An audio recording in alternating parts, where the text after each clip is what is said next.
Hello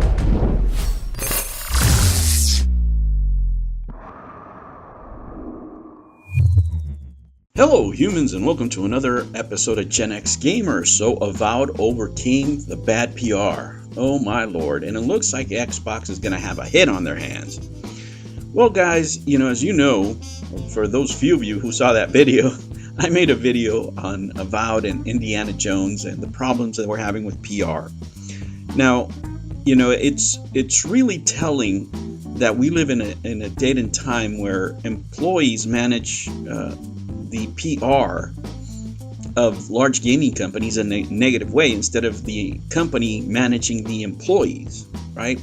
A lot of the bad PR that was created for this game in particular was started by employees of the company speaking out on, their own beliefs. Now, guys, I am a huge defender of free speech. Absolutely, right? You should be able to say whatever you want to say and what have you.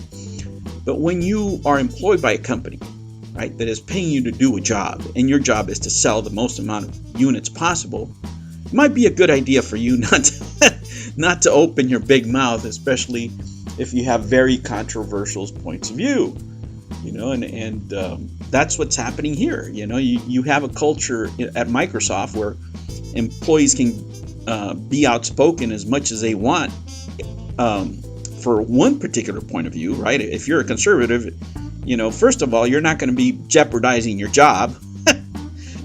Your values are a little bit different, right? Most of the time, you do have some wackos out there that put out some opinions that are way too out there.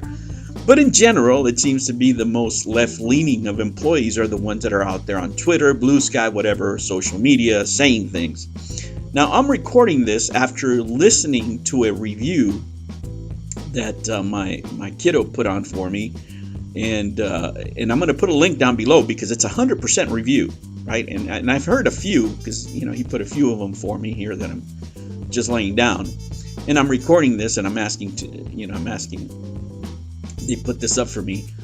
And from everything that I've heard, it's from a 7.5 to an 8, right? And that's decent enough for the Game Pass. Now, to be absolutely clear here, and as most of you know, I invest in these companies. I want them to do well. I'm not into this phenomenon where you have people out here cheering against video games. I don't. I have a vested interest in these companies. I want them to make hits. I want them to be profitable. But also as a gamer, and I have to tell you that because I have a biased point of view, as many other people do. Right, but a lot of them claim to tell you the truth without divulging whatever their bias is, and some of them are pretty clear. They're political most of the time, right? But I want all these companies to succeed. I want more games to play. I want people to have more fun. That's the whole point of video games, isn't it? Right? I'm not going to sit here and cheer against games, but I become frustrated by the fact that now we're listening about video games always through a negative point of view because that's what sells, right? Whether you're for the game or you're an employee or against the game, whatever, what you're going to hear first is the most negative part. And unfortunately, if you want to read the news, if you want to stay, informed of what's going on and what's coming out, there's no way to avoid it because, they're not going to put a well-written unbiased opinion first. They're going to put whatever gets the most clicks and the most comments.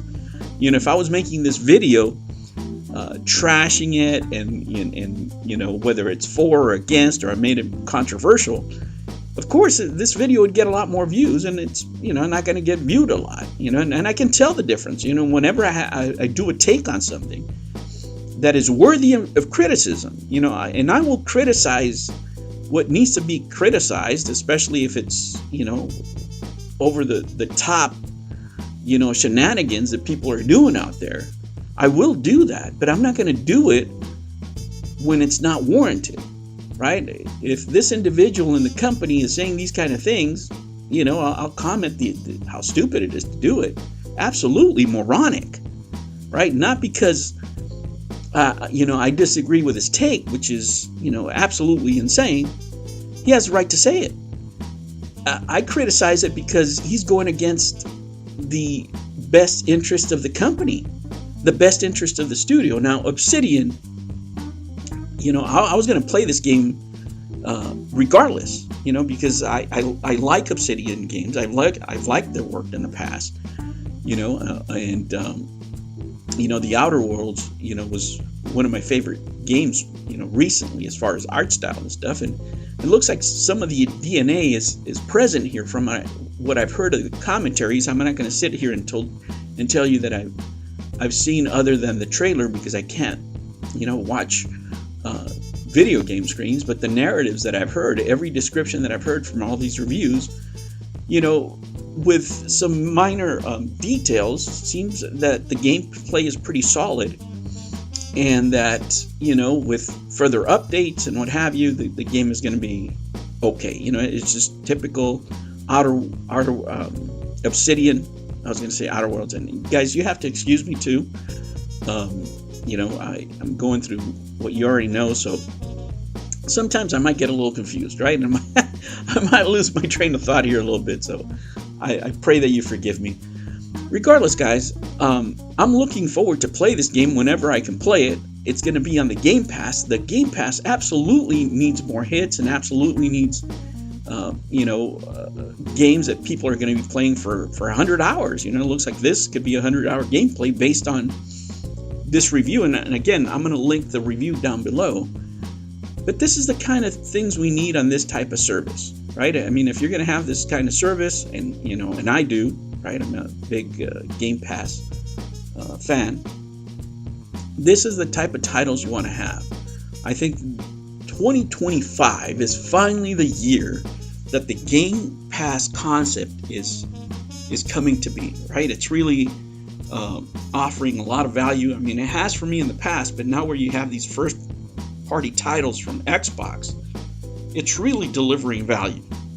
I'm going to play this game whenever it comes out in 4 days, what have you, on the Game Pass. I don't have to buy it. I don't have to do anything. I just, play it. And if it's on the cloud, I don't even have to install it. I mean, that's the beauty of the Game Pass.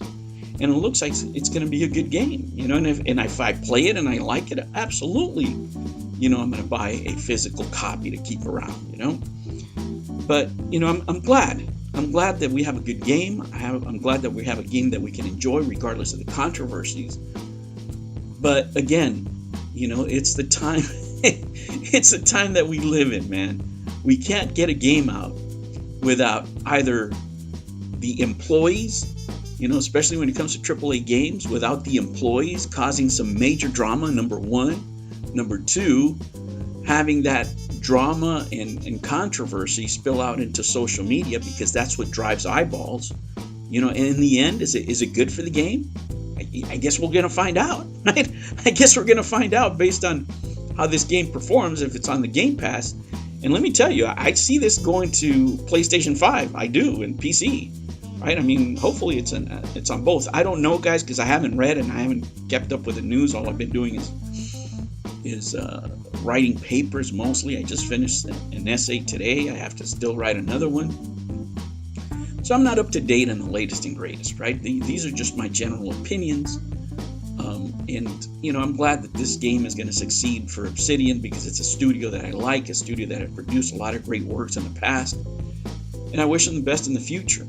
The PR, again, was a nightmare. Not only that, I think the game director, I was hearing, came out and saying that the game was janky. I mean, this is just basic company discipline, guys.